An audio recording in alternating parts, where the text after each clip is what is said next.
โอ้ฝนตกพอดีน้องมาใกล้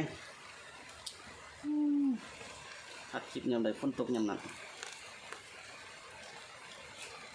ไก่อบปิ๊บนี่น้องโอ้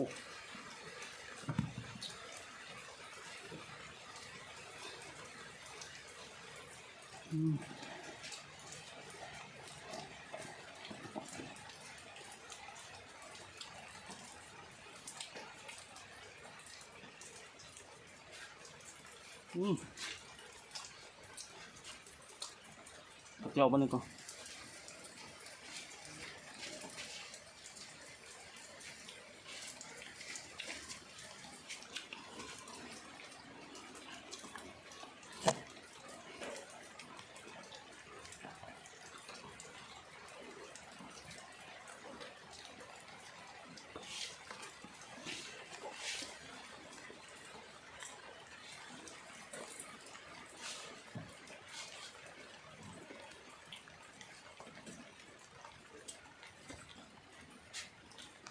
มา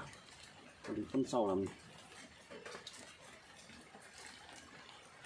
โอ้ยับเลย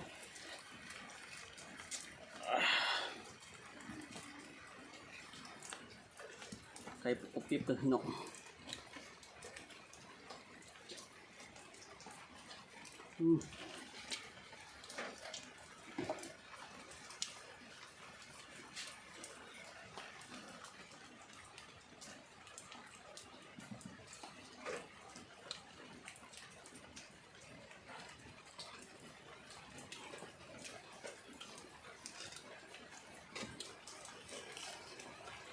โอ้สับเสร็จ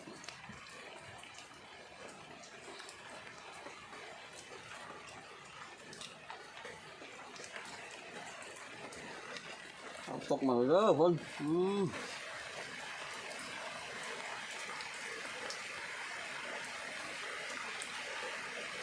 ทำกินเขา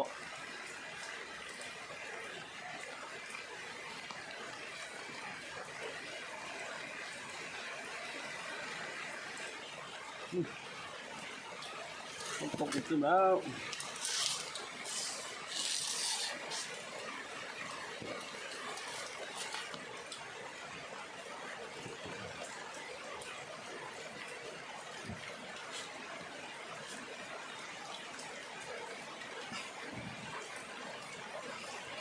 เขาตาคนเหี่ยวเลย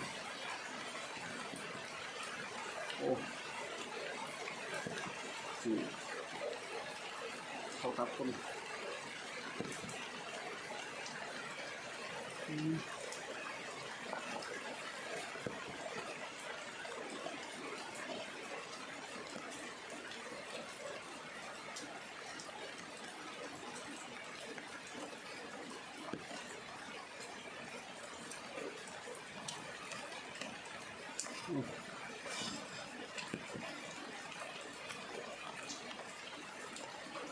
ตัดคลิปยามใดฝนตกยามนั้นมาค่อยกินเนื้อไก่อบปิ๊บ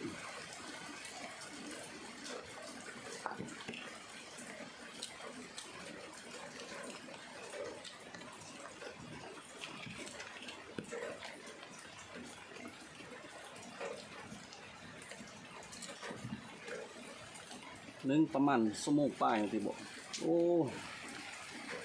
โดน2 ชั่วโมงหมดปลาย2 ชั่วโมง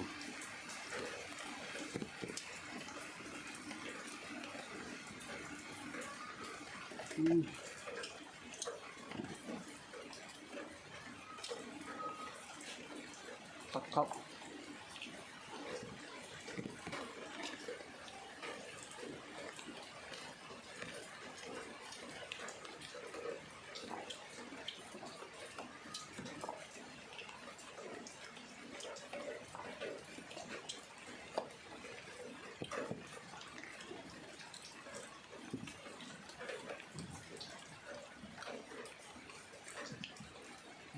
กินมัน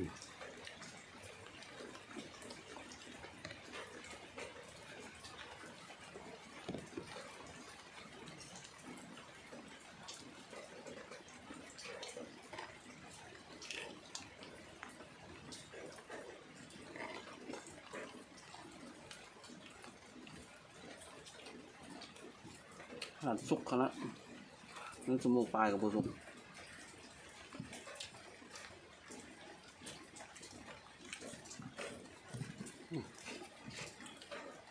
โอ้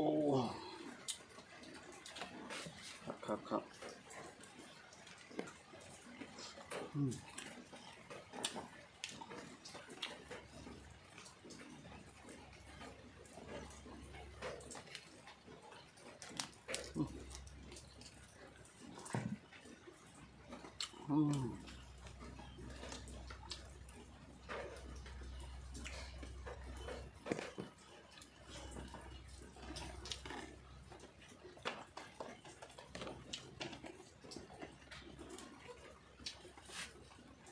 เสาแล้วพี่น้องคนต้ม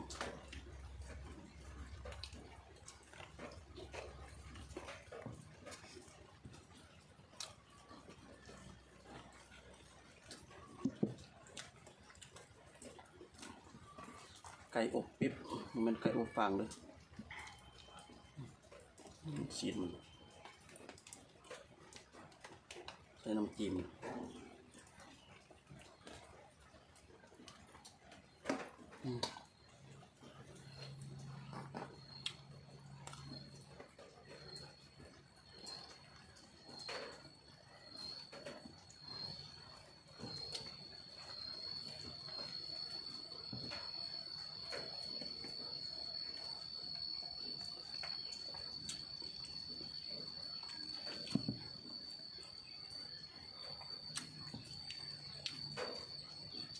อัดคลิปนี่เลยฝนตกยามนั้นโอ้น้องเอ้ย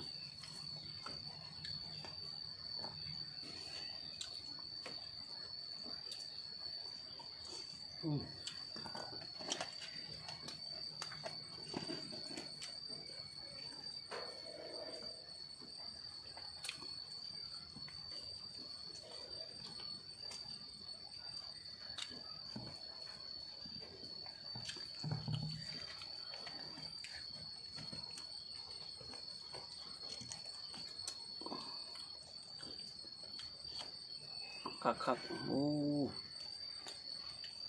สีข้าวสวน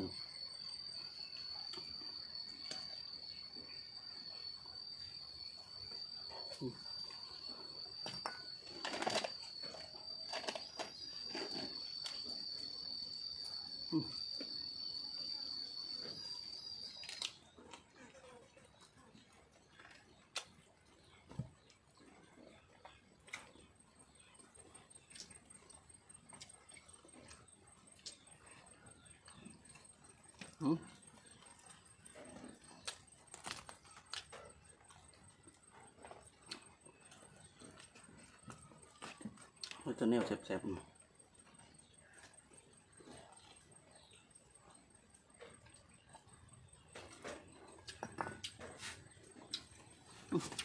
ฝนตกมาตึมแล้วโอ้